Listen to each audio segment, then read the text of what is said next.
बिस्मिल्लाहिर्रहमानिर्रहीम। अस्सलाम वालेकुम। मैं हूं आसिफ अली और आप देख रहे हैं यूट्यूब चैनल इल्मियाटिक्स। हम सब की जिंदगी में मुश्किलात रहती हैं। हर एक की जिंदगी में मुख्तलिफ नौइयत के मसाइल मौजूद रहते हैं जो कि जिंदगी का हिस्सा हैं। लेकिन आज की इस वीडियो में मैं आपकी तवज्जो चंद ऐसी बातों की तरफ करना चाहूंगा कि जिनको समझने के बाद शायद आपको मुश्किलात से और मसाइल से लगाव हो जाए। आपने कभी किसी दरख्त को दरख्त बनते देखा? वो कैसे दरख्त बनता है? वो एक छोटे से बीज से दरख्त कब बनता है? जब वो बीज खाक में मिलता है तभी वो दरख्त बनता है। वो खाक के अंदर जाकर जमीन का दबाव बर्दाश्त करके तब जाकर वो पौधा और फिर पौधे से एक दरख्त बनता है। आपने कभी इस बात पे गौर किया कि जो हम रोटी खाते हैं, ये रोटी बनने से पहले क्या क्या प्रोसेस होता है? गंदम का बीज जमीन में बोया जाता है, उसकी कॉम्पलें फूटती हैं और फिर वो सूरज की तपिश झेलकर दाना बनता है और फिर वो दाना एक मशीन से थ्रेशर कहते हैं, उसके अंदर से गुजरकर छिलके से अलग होता है और फिर वो दाना एक ऐसी मशीन में डाला जाता है जो उसे पीस कर आटा बना देती है। फिर उस आटे को पानी में मिक्स करके गूंदा जाता है। उस वक्त भी उसे दबाव बर्दाश्त करना पड़ता है और फिर उस आटे के पेड़े बनाकर ऐसे तवे पे डाल दिए जाते हैं जिसकी तपिश उसे रोटी बना देती है और जिसे हम खाते हैं। एक रोटी को खाने के काबिल होने के लिए इतने लंबे प्रोसेस से गुजरना पड़ता है। कभी आपने गौर किया होगा। हम जो ये कपड़ा पहनते हैं, कभी आपने गौर किया कि कैसे बनता है? धागा धागा मिलकर एक कपड़ा बनता है, फिर मुख्तलिफ मशीनों से गुजर कर ये इस काबिल बनता है कि हम तक पहुंचता है।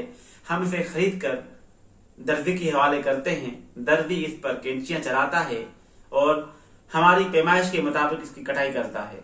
कटाई करने के बाद दर्जी इसे मशीन की सुइयां चुभो कर पहनने के काबिल बनाता है और जिसके बाद इस लिबास को ज़ेब तन करके हम अपनी शख्सियत को निखारते हैं।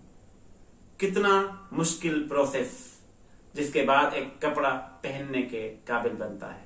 सूरज जो रोशनी का सबसे बड़ा माखद है, उसे भी कहीं ना कहीं गुरूब होना पड़ता है ताकि वो फिर से उभर सके। चांद भी हमेशा रोशन नहीं रहता, चांद के पास भी हमेशा चांदनी नहीं रहती, उस पर भी अमावस की रात आती है। चांद पर भी हमेशा चांदनी नहीं रहती, उस पर भी कभी कभी काली अंधेरी रातें हावी हो जाती हैं, लेकिन वो फिर भी चांद रहता है और उसे फिर से चांदनी मिलने का प्रोसेस पता है। वो भी अंधेरों से गुजरता है। सूरज को भी गुरूब होना पड़ता है, बीज को भी जमीन में दबना पड़ता है, आटे को भी रोटी बनने के लिए तवे की तपिश झेलनी पड़ती है, लोहे को भी कुंदन बनने के लिए जलना पड़ता है।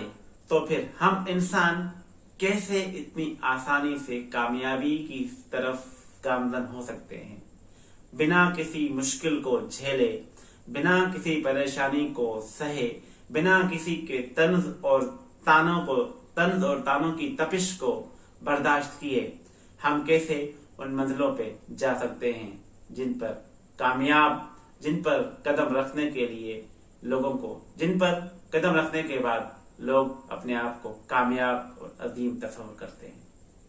याद रखें, दुनिया के जितने भी अजीम लोग हैं, अगर उनकी जिंदगी से मुश्किलों को निकाल लिया जाए तो वो सिर्फ एक आम इंसान बनकर रह जाएंगे। इंसान को अजमत की मंजिल तक पहुंचाने वाली सीढ़ियां यही मुश्किलें, मसाइब, तकलीफें और परेशानियां ही हैं।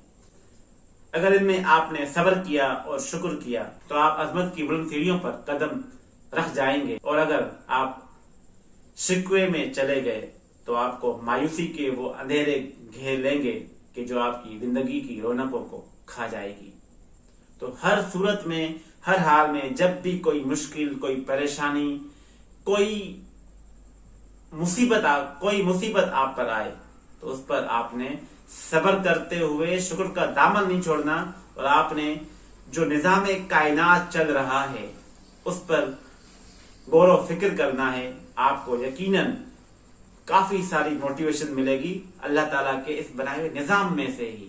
آپ کو کسی موٹیویشنل اسپیکر کی ضرورت نہیں پڑے گی. آپ نے صرف اللہ کی نشانیوں میں، رب کی نشانیوں میں غور و فکر کرتے ہوئے اس کی عطا کو پہچاننا ہے. امید ہے آج کی ویڈیو کے بعد آپ ہر مصیبت اور پریشانی کا انتہائی حوصلے کے ساتھ سامنا کریں گے اور کبھی مایوس نہیں ہوں گے، کیونکہ مایوسی مسلمان پر حرام ہے. میں ہوں آصف علی، ملتے ہیں اگلی ویڈیو میں. اللہ نگہبان.